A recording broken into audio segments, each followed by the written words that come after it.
Hello mga boss. Ito na ang ating unboxing sa ating bagong MPPT SCC. Ang bigat mga 10 kilos yata or 12 kilos to. Hindi ko alam. Ang bigat mga boss, pero hindi naman siya masyadong kalakihan, no. Yung package yung maganda naman, maganda yung pagkabalot. Yung hanggang dito, yung pangalawa hanggang dito, so yan 1. So medyo mahaba rin, hindi ko alam bakit mahaba. So buksan na natin mga boss, huwag na tayong magpatumpik-tumpik pa. Ang ating bagong MPPT SCC 60 amps. Yan mga boss, buksan na natin dito yung bubble wrap. Tadang! LEJoy 60 amps, EMD 60A, MPPT solar charge controller 60 amps, MPPT. Ito?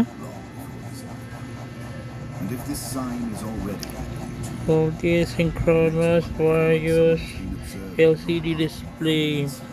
May ganito siya, yung LCD display niya external, parang maliit na device, tapos i-connect, may wire lang or cable lang na i-connect papunta dito, para siguro kung iinit to, kasi MPPT SCC iinit naman talaga yan pag nag-work na, hindi siya maiinitan, parang ganun.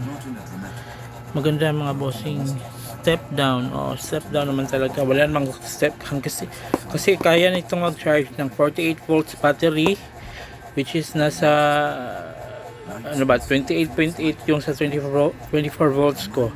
28.8 times to 29.2 ang max pag 24 volts, pero ang ginamit natin is 28.8, so lagay na lang natin na 28.8 times 2 para maging 48 volts. 56.4 28.8 57.6. Ganun ba? Tama ba? Hindi ko alam. Anyways, yan. Buksan natin mga bossing. Yan, bossing, malaki siya, Ang ganda. LEJoy 20 to 130 volts ang input. So yung 600 watts natin, yung 20 hanggang 24 volts ang battery na pwedeng i-charge, siya, 17 to 84 volts yung input. Ito 20 to 130 volts. So pwedeng kayang-kaya ang tatlong 550 watts, kasi meron tayong, mayroon tayong 3 na 550 watts, dalawa naka-series papunta sa ating SRNA 40 amps.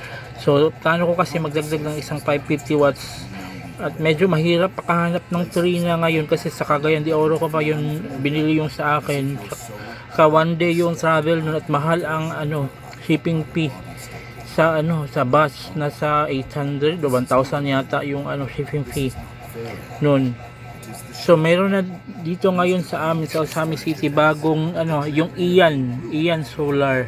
Meron silang 550 watts.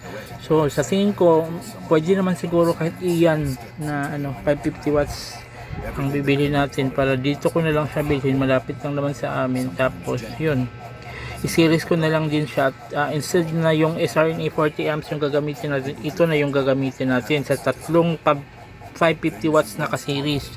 Tapos yung mga ibang solar panels natin na maliliit na like 5 160 watts, 4 na 160 watts, isang 240 watts, isi-series ko yun, yung 5 na yun, tapos yun na yung SRNA yung gagamitin natin para doon, para parang gagawin natin, pagpahingahin muna natin yung 200 watts step up natin ng LEJoy, tsaka 600 watts step up. Tapos later on siguro pag bibili na naman ako ulit ng isa pang 550 watts, yung 600 watts yung gagamitin, 600 watts LEJoy yung gagamitin ko para sa isang 550 watts or 600 watts, para mas 600 watts or 650 watts, depende kung anong available at kung mura, kaya sa budget. So yan mga bossing, Ang ganda ng ating bagong MPPT SCC. Maganda yung packaging niya, parang ano talaga. Kasi yung 600 watts parang karton lang siya, pero maganda din, malaki din yung packaging nun. Solar energy is the new future. Yes, solar panel to LE-Joy to battery, MPPT solar charge controller. Yung may UP, pero hindi naman siguro na ano yung ilalim ito. Hindi talaga maiiwasan yung mga UP na yan sa box. Kaya lang kung sana walang hindi siya tumagos talaga doon sa device. So itong mga ganitong LE-Joy brand new, sealed, pero hindi talaga siya sealed kasi wala siyang yung parang plastic or yung parang ano dyan na nakaganyan, wala. Nabubuksan na siya agad, pero okay lang. Parang ganun din naman yung mga ganitong mga device. O yan, pwede na siya agad buksan, walang plastic or something na tape na ayan, pero brand new talaga. Makikita mo naman, wow, tingnan mo naman, ang ganda, mga boss. Ayan, unboxing lang muna tayo ngayon mga boss, tapos next video is yung review or testing na talaga.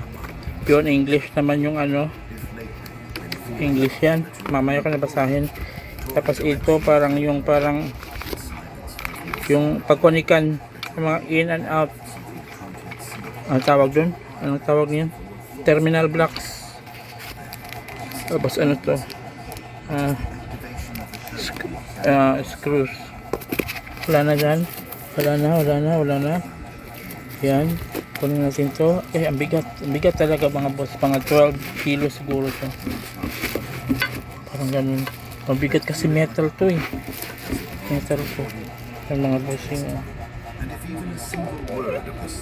Post muna natin. Ito na yung LCD nya, may wire, tapos ito yung parang extension ng wire niya, mahaba papunta dun sa MPPT SCC talaga. Yung mga bossing, napaka shiny, para siyang glass, pero ewan ko plastic ba to or something. Ang ganda mga boss, para akong bumili ng bagong cellphone na flagship, mamahalin, tag 50,000. Ganun. Yan, ang ganda ng gilid, metal talaga siya, mabigat siya mga boss, kasi ilalim niya may fan, so fan. Tapos ito may parang batas intake siguro to, tapos yan palabas or dito lalabas dyan ang intake, di ko alam. Tingnan natin yan, PB input 20 to 130 volts.